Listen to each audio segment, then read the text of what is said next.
Cristiano ৰনাল্ডোৰ দৰে বিশ্ববিখ্যাত footballer এজনৰ জীৱন চাওক। তেওঁৰ সফলতা, সম্পদ আৰু জীৱনশৈলী সমগ্ৰ বিশ্বই জানে। ক্ৰিষ্টিয়ানো ৰনাল্ডো $1.4 বিলিয়ন সম্পত্তিৰ মালিক হয়।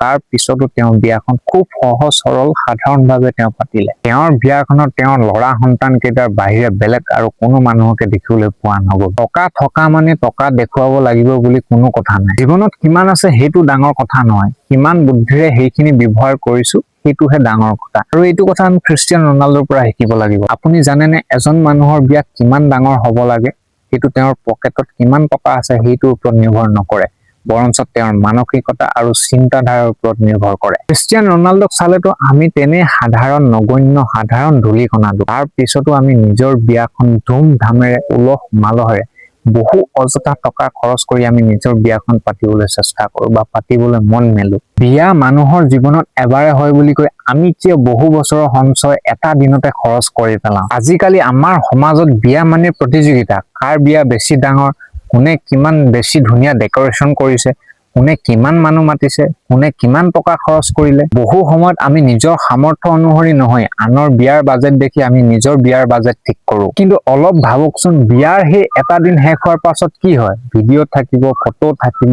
স্মৃতি থাকিব, কিন্তু লাখ লাখ টকা খৰচ কৰা সেই টকা আকৌ ঘূৰি আহিবনে? আৰু ইয়াৰে কিছুমান মানুহে কি বুলি কব, সমাজে কি বুলি ভাবিব, মই যদি মোৰ বিয়াখন ডাঙৰকৈ পাতিব নোৱাৰো তেতিয়া মোক সমাজে সমালোচনা কৰিব, এই বুলি ভাবি তেওঁলোকে বহুতে বেংকৰ পৰা ঋণ ল'ব, নহলে বা মাটি বিক্ৰী কৰি হলেও তেওঁৰ বিয়াখন ডাঙৰকৈ পাতিব। কিন্তু এবাৰ ভাবি চাওকচোন, মানুহে আপোনাৰ বিয়াখনৰ কথা কিমান দিন মনত ৰাখিব? এদিন, এমাহ, নহলে হয়তো 1 বছৰ। মোৰ মতে বিয়া পাতিব লাগে, আনন্দ কৰিব লাগে, পৰিয়ালৰ লগত উদযাপন কৰিব লাগে, জীৱনৰ এই বিশেষ দিনটো স্মৰণীয় কৰিব লাগে। কিন্তু লোকক দেখুৱাবলৈ নিজৰ সামৰ্থ্যৰ বাহিৰত গৈ খৰচ কৰাৰ কোনো প্ৰয়োজন নাই। ধৰি লওক আপোনাৰ হাতত 10 লাখ টকা বিয়াৰ বাবে আছে, সেই গোটেই 10 লাখ টকা বিয়াখনত খৰচ নকৰি আপুনি যদি 4-5 লাখৰ ভিতৰত আপোনাৰ বিয়াখন সৰলভাৱে পাতিব পাৰে আৰু বাকী থকা টকাখিনি আপুনি ঘৰ বনোৱা কামত ব্যৱহাৰ কৰিব পাৰে, ব্যৱসায়ত ব্যৱহাৰ কৰিব পাৰে, জৰুৰীকালীন সঞ্চয় কৰিব পাৰে বা দীৰ্ঘম্যাদী বিনিয়োগ কৰিব পাৰে। এটা দিনৰ আনন্দৰ লগতে যদি ভৱিষ্যতৰ সুৰক্ষা গঢ়িব পাৰি তেন্তে সেইটোৱে বুদ্ধিমানৰ কাম। আনক দেখুৱাবলৈ বিয়া নাপাতিব,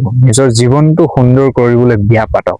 আনন্দ কৰিব কিন্তু অপচয় নকৰিব। ধুমধামেৰে বিয়া পাতক কিন্তু ঋণৰ বোজা লৈ নহয়, কাৰণ বিয়াৰ দিনটো এদিনৰ, কিন্তু বিয়াৰ পিছৰ জীৱনটো বহু বছৰৰ। আৰু সেই জীৱনটো সুখেৰে চলাবলৈ আজিৰ অলপ সঞ্চয়, অলপ সংযম, অলপ বুদ্ধিমান সিদ্ধান্ত কাইলৈ বহুত সহায় কৰিব পাৰে। নতুন প্ৰজন্মই এই কথাটো এবাৰ ভাবি চাব লাগে, কাৰণ মানুহক দেখুৱাই চহকী হোৱাতকৈ নিজৰ ভৱিষ্যতক সঁচাকৈয়ে চহকী কৰাটোহে বেছি গুৰুত্বপূৰ্ণ।